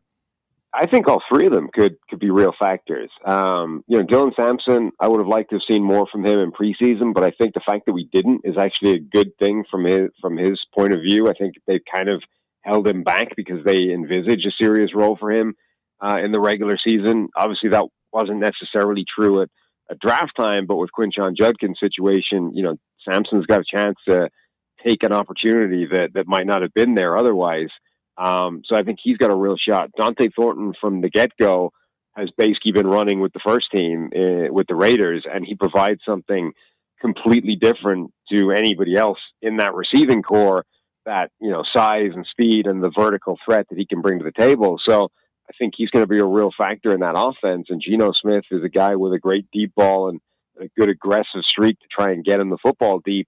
And then Omar Norman-Lott, you know, they need him to replace some veteran losses that they've had, and he's definitely going to have the chance to prove that he can make an impact as well. So, yeah, I think all three of those guys are going to be significant factors as rookies. Cam Ward, does he have enough talent to compete in the AFC South this fall? I mean, he's definitely got the talent. I don't know if the roster around him is good enough for them to be, you know, true competitors with the other teams within that division. I think they may end up being better than people are expecting, or maybe a bit of a surprise package or sort of feisty. It might not happen this week. It's a pretty tough matchup going up against Denver right out of the gate. But I think he's definitely got the talent to make that team, you know, competitive, if not a real threat to the rest of the division. The best game this weekend will be against who, Sam? There's a lot of good games this weekend. I guess, you know, a couple that stand out, the Vikings and Bears, that game will be pretty fascinating. At the Jets and Steelers, I think will be fun as well for the Aaron Rodgers revenge kind of angle. Yeah, I think this is a good week one. They've loaded it, and obviously Buffalo, Baltimore is the highlight of the weekend in terms of, two legitimate AFC or Super Bowl contenders meeting right off the bat. Who do you feel best about going from worst to first this year? Best going worst to first. I'm not even sure who finished bottom of each division. I think there's a couple of teams that could take a huge leap forward. I think, Tennessee we talked about. I don't expect them to win the division, but I think they could take a big jump and sort of scare some teams. I think a few of these bottom teams definitely are taking huge leaps forward. Arizona, I think, are a team that are being completely slept on, and that division, any 4 teams could win that division. If Arizona won that division, it wouldn't be shocking. They've added a huge amount of talent to a defense that was already really well coached, really good schematically, and now they've actually got players to go along with it. And then if Marvin Harrison Jr. and Kyler Murray can just get on the same page, that's a huge plus uptick on the offensive side as well. Yeah, and it feels like the Niners are cheating there, right? Because they went 6-11 last year, and you just forget they have this blip year, but finished last in the NFC West. It's probably the best one. Yeah. I mean, the Bears 5-12, probably. I mean, that's just the NFC North is just so stacked. But I mean, I don't know. I guess the Saints is one a big stay away there. And what are they wearing, Sam? Like just absolutely terrible uniforms out of the gate for the Saints. Just can't get anything right. Yeah, I mean, the Saints, this is week 1. We're heading into the season. It's kind of, it's almost like optimism time for every team in the NFL, until we know better. But the Saints are the one team where it doesn't feel great regardless. It doesn't really feel like they have much of a chance of achieving anything other than maybe they have a young quarterback that surprises. But yeah, the Saints, the vibes in the Saints, I don't think are great at the moment. We'll get you out of here on this, Sam. Sam Island is what I want to call this. The NFL take that you have right now that you just, whether that's Steve and everybody else in your orbit here in the NFL sphere, that they do not agree with your take here on this NFL season. It could be a player, it could be a coach, it could be about the kind of year that they're having. What is that one NFL take that you have that most do not share in the industry this fall? Yeah, I don't feel like I've been out on an island on too much this offseason, which is unusual. Usually you do have a couple that definitely leap out. I guess one that's definitely not popular, excuse me, is I think that the Steelers' range of outcomes, the high end of their range of outcomes, has to include a Super Bowl. I think Aaron Rodgers and the Steelers are still capable of doing that. I don't think it's the most likely thing to happen. I think the most likely thing to happen is still, the standard Mike Tomlin 9-7 season, and they achieve nothing effectively other than killing some time and finishing Aaron Rodgers off. But if that defense is as good as it looks like it could be on paper, if Rodgers plays even just like he did last year, and if the scheme kind of meets him in the middle, if they're able to make that work, I think a game manager style of quarterback in Rodgers at this point in his career could navigate his way through the playoffs and actually get to a Super Bowl with that group. I love it. Sam Monson, how do the good folks support and check out all of your work over there at Check the Mic and everywhere else this football season? Yeah, well, that's exactly it. Check the Mic on YouTube or wherever you get your podcasts. We just launched YouTube memberships. So, yeah, the channel is growing hugely there, and that's probably the best place to find us if that's how you consume your podcast. I love it. I listen to Sam and Steve all the time. They do great work, and I'm glad y'all are still doing it over there at Check the Mic. So make sure you give them a follow for all the NFL fans tuning in here. Sam, thank you so much for the time. I'll have to check back in again soon. Anytime. Take it easy. Sam Monson, NFL insider, analyst, has done great work for many years. I've been following Sam for going back to his early PFF days, but yeah, Sam's awesome, and Sam and Steve do a great NFL show. So I appreciate Sam making the time here. Steelers, Super Bowl. We get Where's that. Alex? I was going to say, we get that kind of prediction here at the end with no Alex Sarkis here. Well, yeah, I mean, they always make the playoffs. They do always make the playoffs, but Super Bowl? Yeah, that's a bit much, but you never know. NFL's crazy. Jim Mora. Playoffs? Goodness gracious. Black and yellow. There you go. Black and yellow. You said it.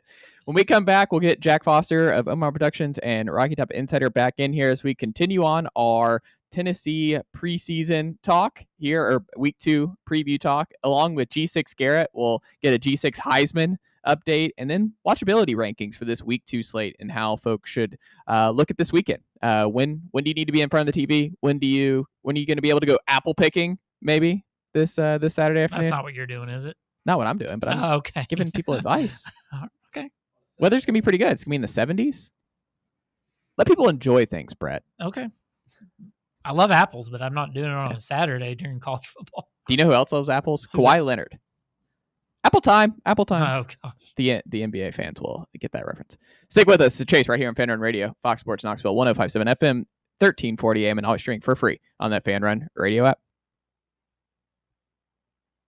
For the fans, by the fans, this is Fanrun Radio, Knoxville. For over 3 years, Crumble Cookies has served the Knoxville area. From Clinton Highway to Parkside Drive, even our friends out in Maryville have reached you, our fans, with the best cookies in the game. This fall, Crumble is gearing up for yet another fantastic season. Whether you're tailgating or looking for a pick-me-up after getting the kids from school, Crumble has you covered. Download the Crumble app to check out this week's rewards and features. And stop on by. Tell them Fanrun sent you, but don't miss the cookies. Hey, Vols fans, Cody Brown here. I grew up right here in Tennessee and know what it means when someone says, I've got your back. That's why you can trust Farm Bureau Insurance of Tennessee. Whether it's your home, your vehicle, your family's future, or the business you built from the ground up, we will show up for all of your insurance needs. We are Tennesseans who understand what matters, which is doing right by you. Insurance is not all about just paperwork and policies, but it's about the people we insure every day. So if you want insurance that hits home, give me a call at 865-992-3871. Go Vols. Inward Half is committed to the game and the memorable moments that happen in between. From the tee box to the tailgate, from the green to the big game. For the first birdie with Dad, the first big win with Mom. Friday night lights, Saturday superstitions, Sunday traditions. Fall into the comfort and unparalleled performance of Inward Half. This fall, enjoy the walk-in. Got a problem tree looming over your home? Call ECR Total Landscapes. Whether it's trimming, removal, or storm cleanup, our certified pros get the job done safely and efficiently. We're licensed, insured, and ready 24/7 for emergency calls. Big or small, we cut them all. ECR Total Landscapes. Call now for a free estimate, 865-384-2012, and mention promo code FANRUN for free stump grinding on any tree removal now through the end of the year. Also, visit us at ecrtotallandscapes.com. Citizens National Bank. Kick off this football season with a CNB Plus Perks checking account. Move downfield with free online and mobile banking, and cross the goal line with extended evening hours and Saturday banking. Banking at CNB has its perks. Find out more at cnbtn.com. Citizens National Bank. Banking never felt so good. Member FDIC. Friday Night Lights are back, and that means so is the SM Athletics Friday Night Scoreboard Show. Join me, Tim Hill, a.k.a. Vols Tim 85, and my crew every Friday night starting at 9:30 p.m.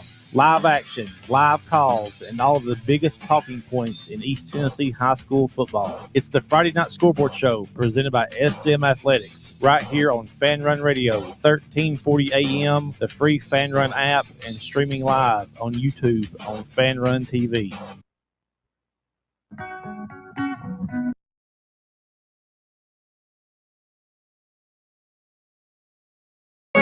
It's Chase right here on Fanrun Radio, Fox Sports Knoxville, 105.7 FM, 1340 AM, and always streaming for free on that Fanrun Radio app. You can join us over there at YouTube, Fanrun Sports, our YouTube channel. Make sure you like and subscribe. Check us out there. We're streaming live on our YouTube channel.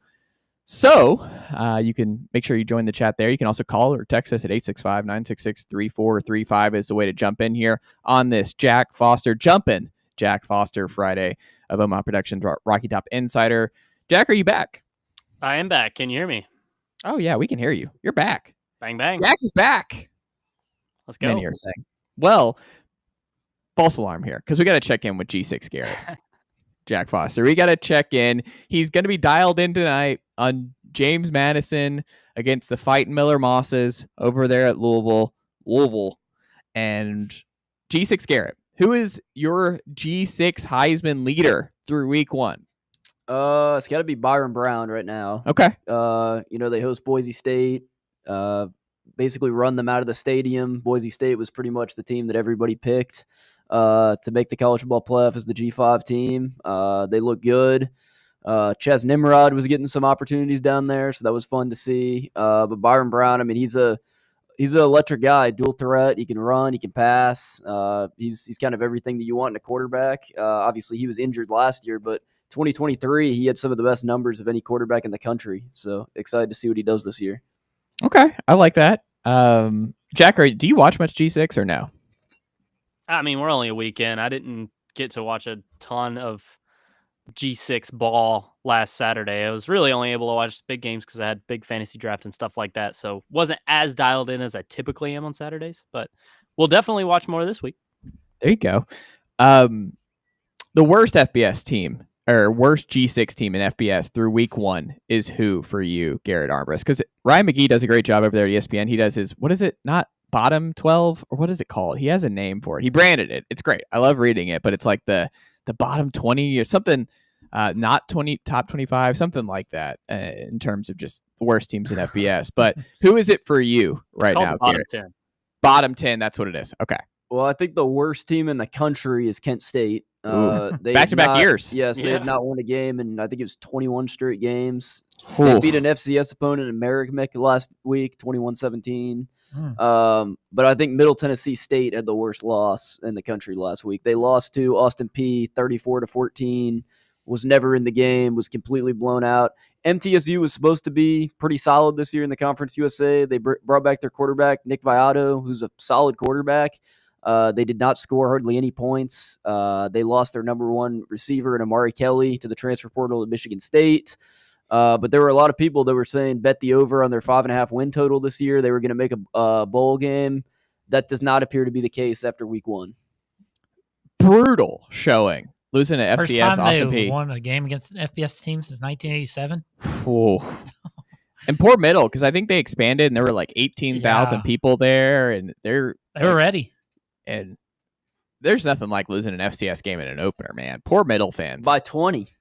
That game was not close. Yeah, it was like Austin Peay just won that game outright. Yeah, and Austin Peay is nothing like, I mean, they're not like a top 25 ranked FCS team or anything, I don't think.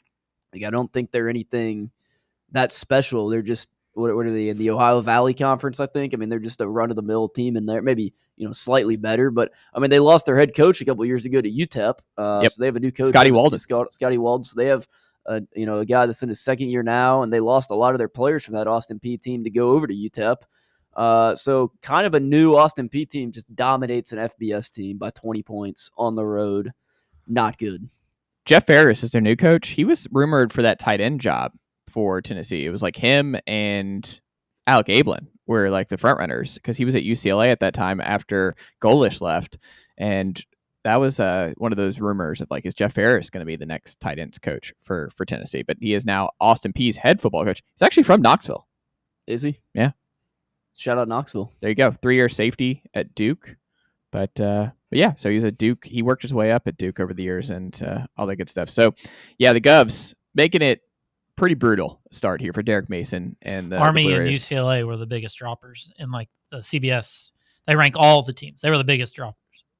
Army had a bad loss too, but Tarleton's good. They're like a top 5 FCS team in the country. Army dropped 49 spots with that loss. Army's not going to be as good as they were last year, but still, you can't lose to an FCS opponent. UCLA dropped 23 spots. Yeah, they're terrible.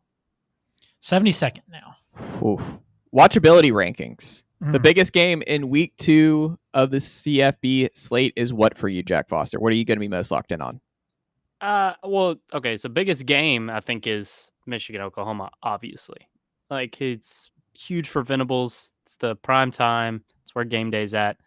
But I'm really intrigued by a couple of other games. The week 2 slate is not nearly as good as week 1 was, but I love the Illinois-Duke matchup in the noon window.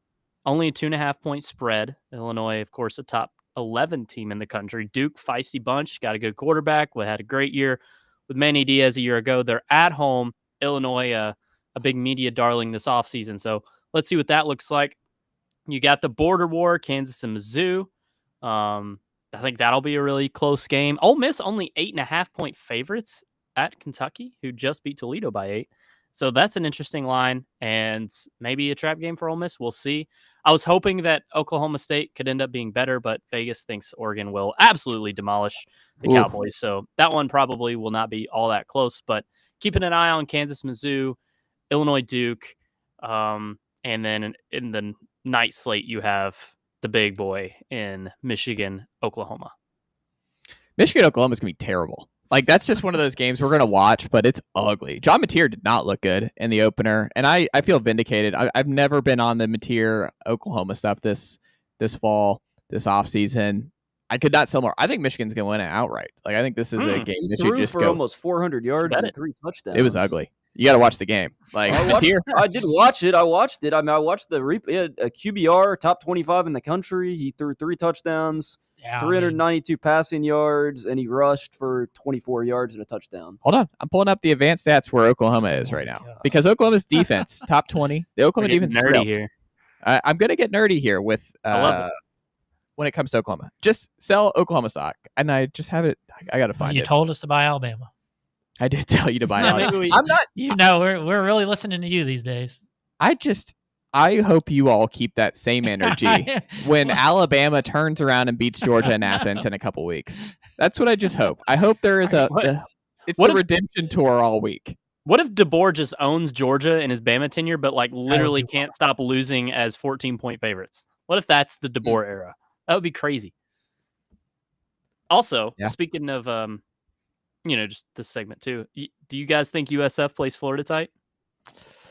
I was asking. I think they cover. But it might be more of a backdoor cover.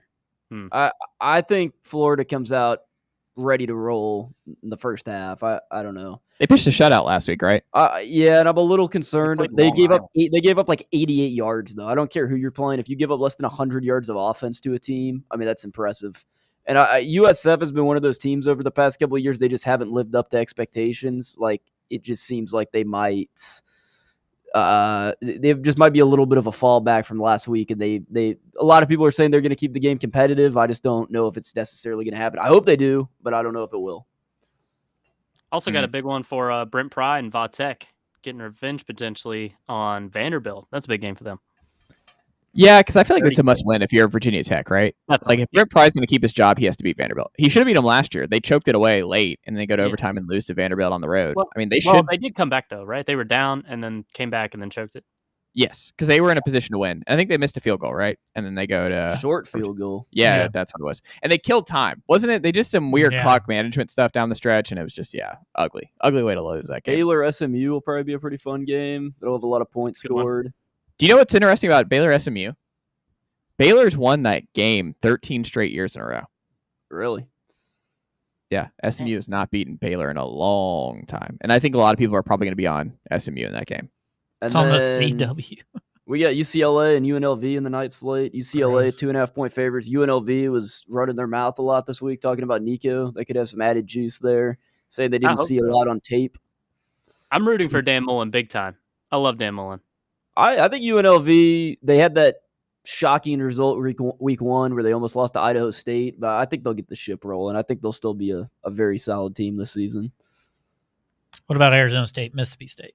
That's my upset of the weekend. I think Mississippi State's beating them outright. Really? Yeah. Then that scares you when we go down there? I think it's a toss-up. Tennessee on the road in the SEC. I just don't like it's a trap game. Blake Shapen's good, man.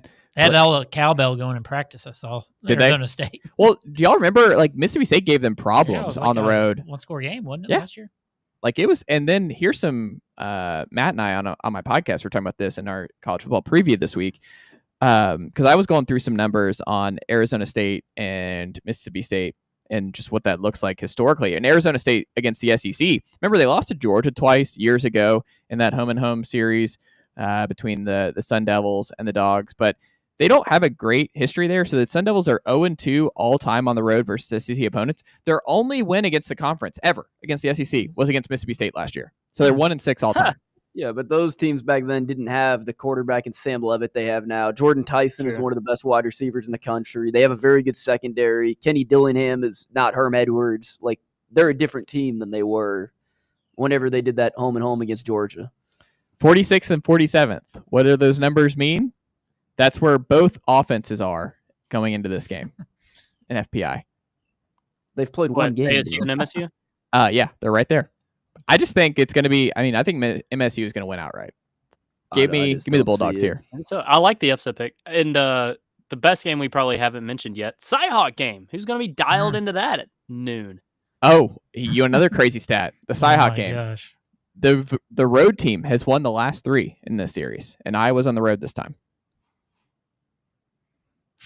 Maybe so. It's just I'm gonna that game, and honestly, most of Big Ten football interests me 0. I just can't get into it. Like I love watching ACC and Big 12 football, and of course SEC is big boy stuff. But I just can't get into mid Big Ten ball. It's just not my thing. Well, can we also mention that Illinois, you mentioned this at the top, like Illinois Duke is going to be a sneaky huge game, and I'm very curious to see how that goes for both squads. Illinois has had this just preseason, they're going to be this year's Indiana, they're just going to waltz into the CFP. They lose this game, it's over. Like week 2, this is absolutely a losable game. They still have to go to Indiana. They get a much better USC team at home the week after. They still have Ohio State at home. They have to go to Washington, where Washington has the second longest home win streak in college football behind Georgia. And they still go to Wisconsin late in the year when it's going to be they're not making the playoff. They lose this game. Like it's kind of like their season's on the line because they put all their chips in with Altmaier back and everything else. Like this is a huge year for Bielema and the Fighting Illini. 2.5 points. If I'm a Fighting Illini fan here going into Durham, I'm sweating Saturday afternoon. On the flip side, if Duke wins, I mean, they could be a playoff team. If they win this week, now they have to beat Tulane next week, one of the top, G5 teams, but then they play NC State, mid-level ACC team, Syracuse, mid to lower level, California, mid to lower level, Georgia Tech, upper tier, Clemson, that's a tough game, and then they finish the season UConn, Virginia, North Carolina, and Wake Forest. Like, I don't see a whole lot of losses on that schedule once you get into ACC play other than Georgia Tech and Clemson. I mean, that's what they did last year. They went 9-3, right? Yeah. Yep. Got demolished by Ole Miss in the Gator Bowl, but is North Carolina sweating it at Charlotte this weekend? Probably not. They'll be fine. Did you see that they banned the Pats? Yeah. Yeah. That's crazy. Just the pettiness. It really is. And I'm reading the book on the Pats Dynasty and everything. It's called The Dynasty by Jeff Benedict. Mm-hmm. And you get through it. And it's like Parcells. You don't really come away like loving Bill Parcells. You love Drew Bledsoe. Like I love Kraft is very interesting. I think he's a really interesting guy through this book. But I haven't early on, like it's just the Belichick part of it. Really, I don't know. It's just I wonder how much second guessing he really has at this point in terms of where this is going. And North Carolina themselves. Yeah. They're just not a very talented roster. Like their roster is just simply just not that good. Like they don't have very many good players. I mean, not that they're not good players, but compared to what they're playing up against, they're not the same as other players. They said one guy that was an NFL player that any team would be interested in, only one player on their team. Yeah.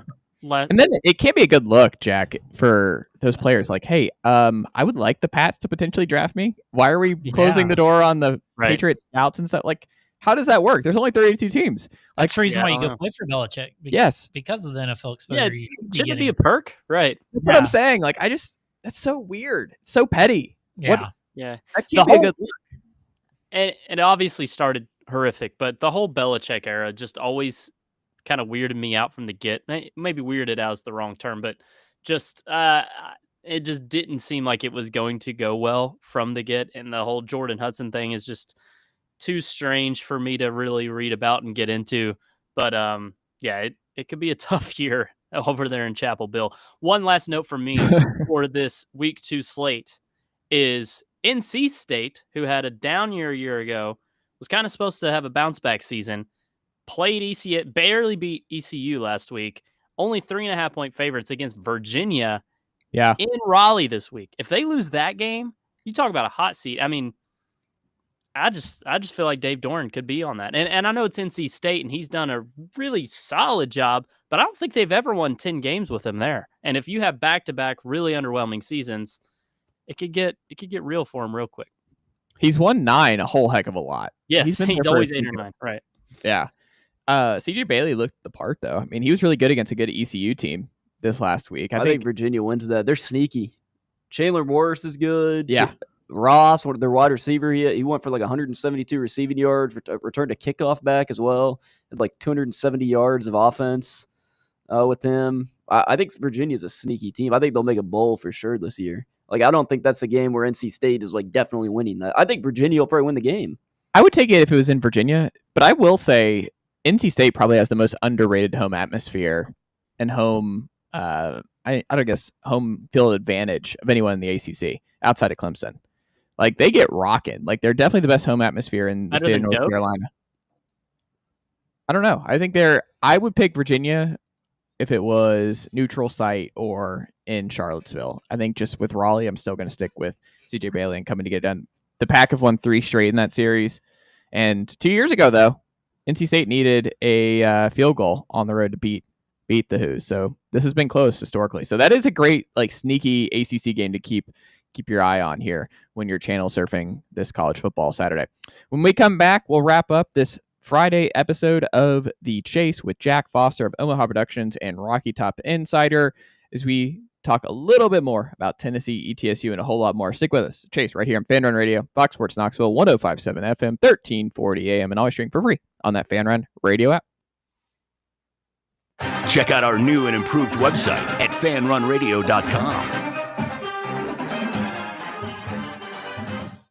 The number one problem we see at our clinic is delaying treatment. ED can get worse. Book your appointment right now. Call 865-544-8220. Prefer privacy? Book online in under 30 seconds at menspronknoxville.com. At our clinics, men's sexual health is the whole job. Look, I'm a normal guy too. I hate going to the doctor.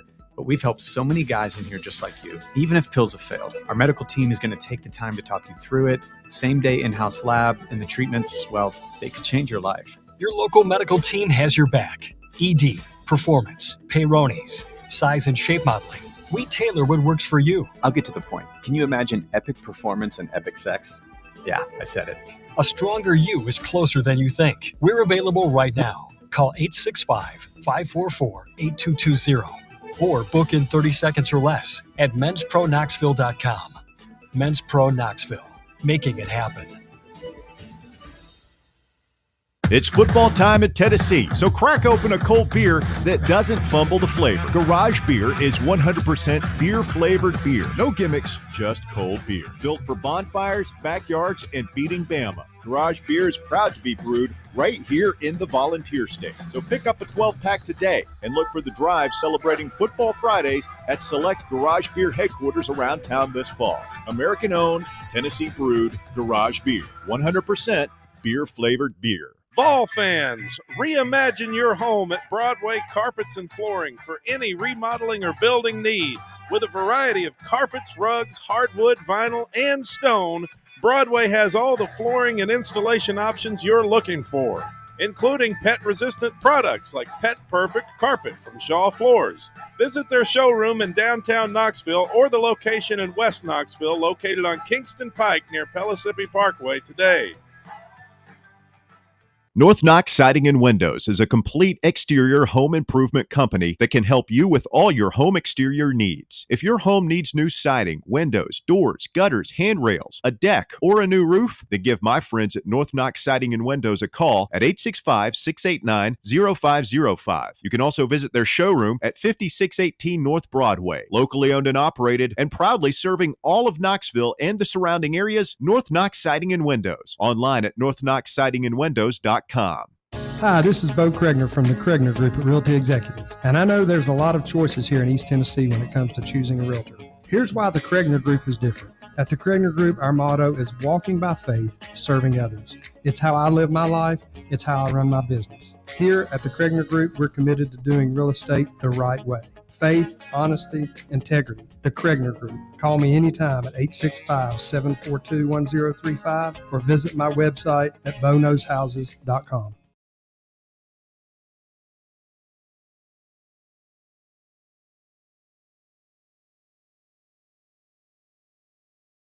It's Chase right here on Fanrun Radio, Fox Sports Knoxville, 105.7 FM, 1340 AM, and always streaming for free on that Fanrun Radio app.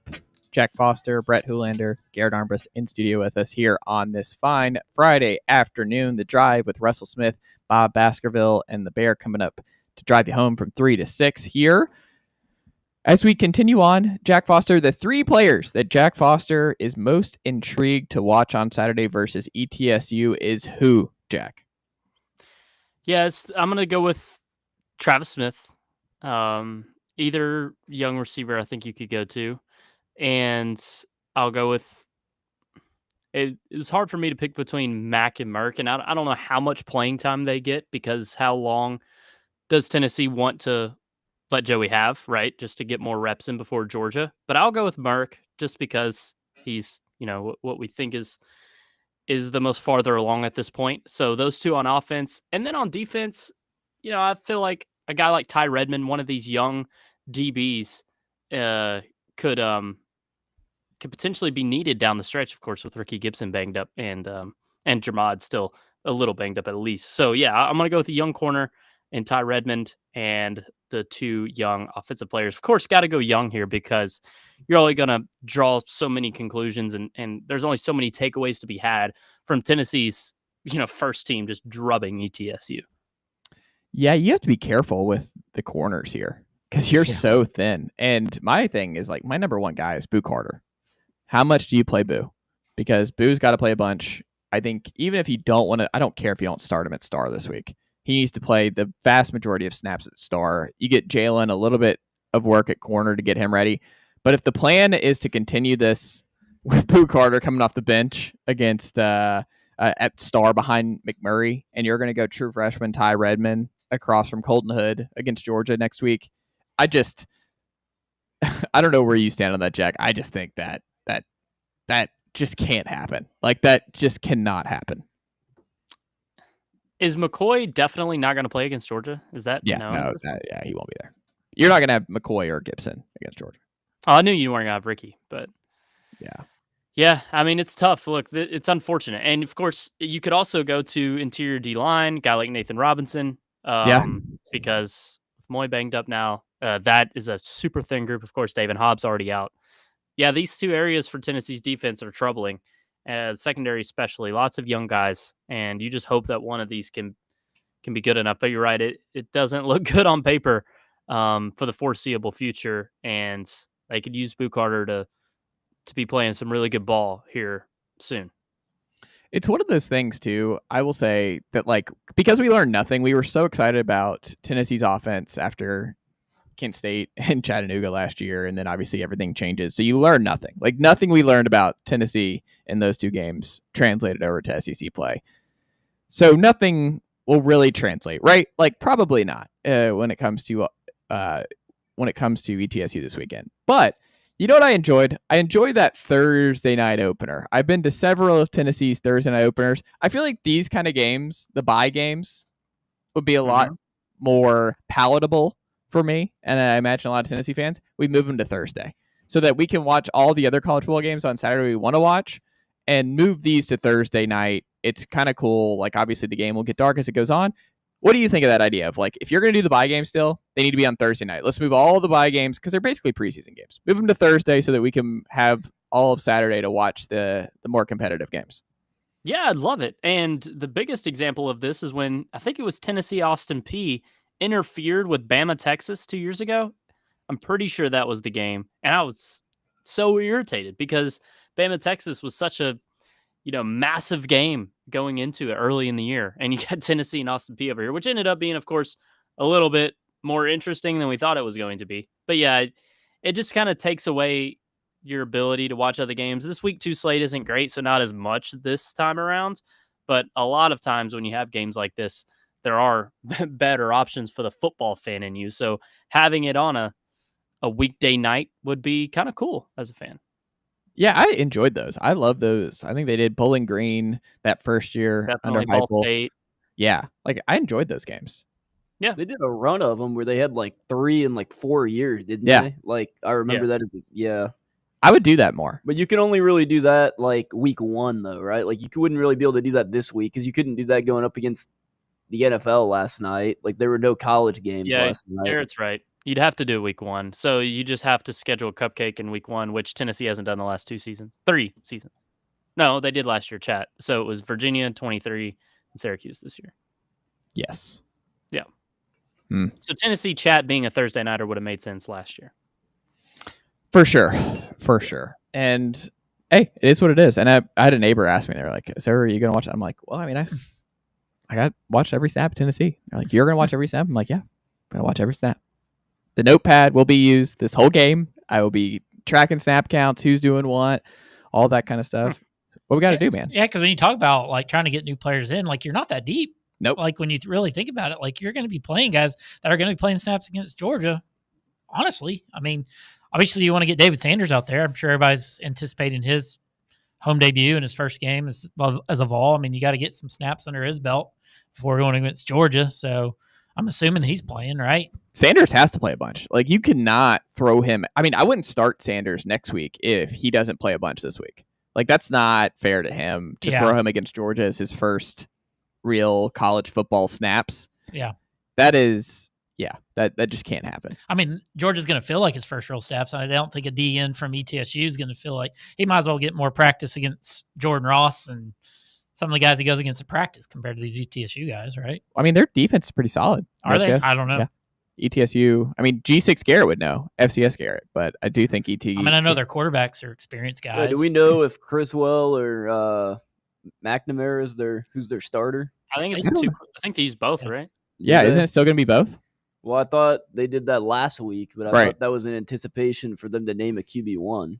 I don't know. Cade McNamara, I feel like gets hurt every season anyway. So even if Cade McNamara starts, might get Criswell anyway. You might, especially because they're getting banged around and Tennessee's defensive line is just devouring ETSU's offensive line. Who was that last year? They kind of went into a shell because they just could not. Or maybe it was 2 years ago.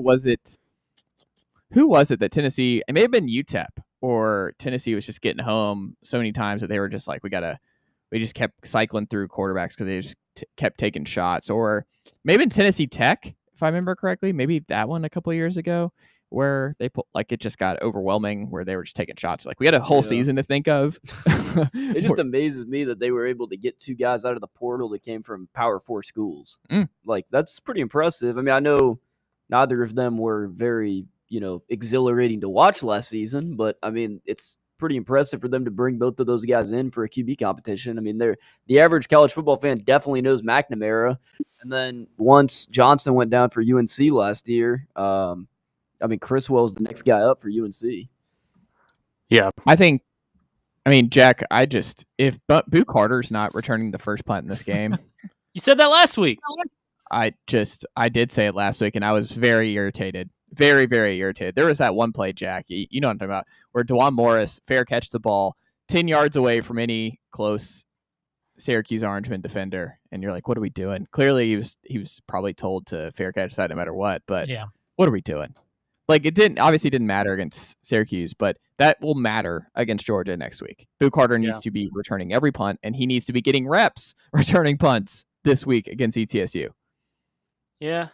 I mean, I don't know how many, if he definitely needs reps, it's still Boo Carter. He'll be fine. But yeah, he'll be out there eventually.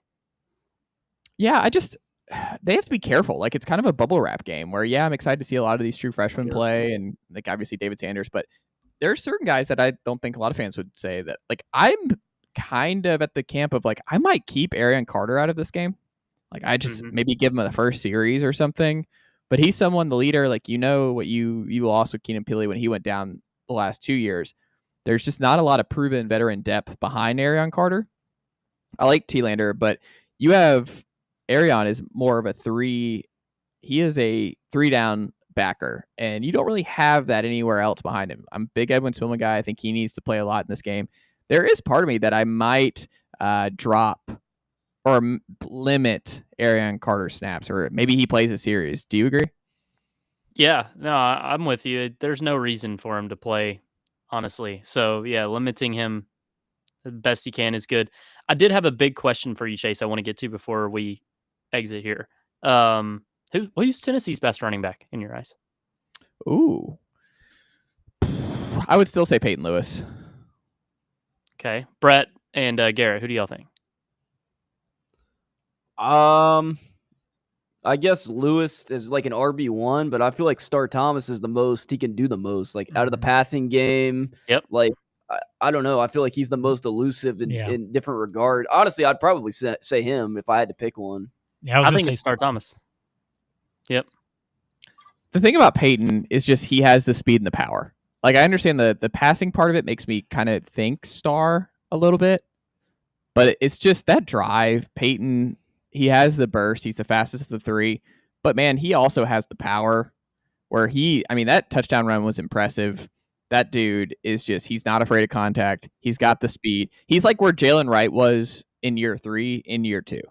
And I think he has more upside. Wow. Peyton Lewis is your best back. Like more upside than Jalen Wright? That is, he has that same speed. Track guy, but he has bigger size. Like Jalen Wright, it took him time to become that guy for Tennessee because he had to put on the weight and he became someone who could bounce off guys and was really good after contact. But he was a track guy when he first came in. Obviously, he still had that speed that obviously that huge run against Georgia and everything. But I think Peyton Lewis is like a more complete version of that. Fair. I will say this. I know he's not as talented as the other two, but I love the way Deshaun Bishop plays. He's probably my favorite to watch of the 3. He's also just, he's super likable, locals hero and everything else at Carnes, likable kid. But it's also like the no glove stuff. It's just, he's so endearing to people where everything about Deshaun Bishop is just nice. He's a team guy. Like he's just pleasant. Like I enjoyed Deshaun Bishop being on my football team. No gloves. He's just old school. Yeah. Team guy. He doesn't care about the carries. He talked about that in an interview scrum this week. Just like, hey, it's better for the team for all of us to get 10 carries apiece. And man, it's hard to find those guys. And Deshaun Bishop, man, he says all the right things and he's just an easy guy to root for. Definitely. I just kind of want to see too in this game.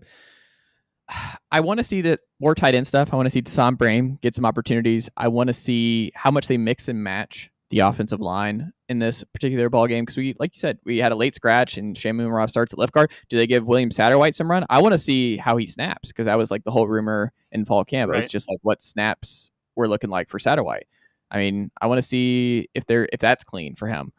Obviously, you want to see Jake and George though. Jack talked about this. Like we just.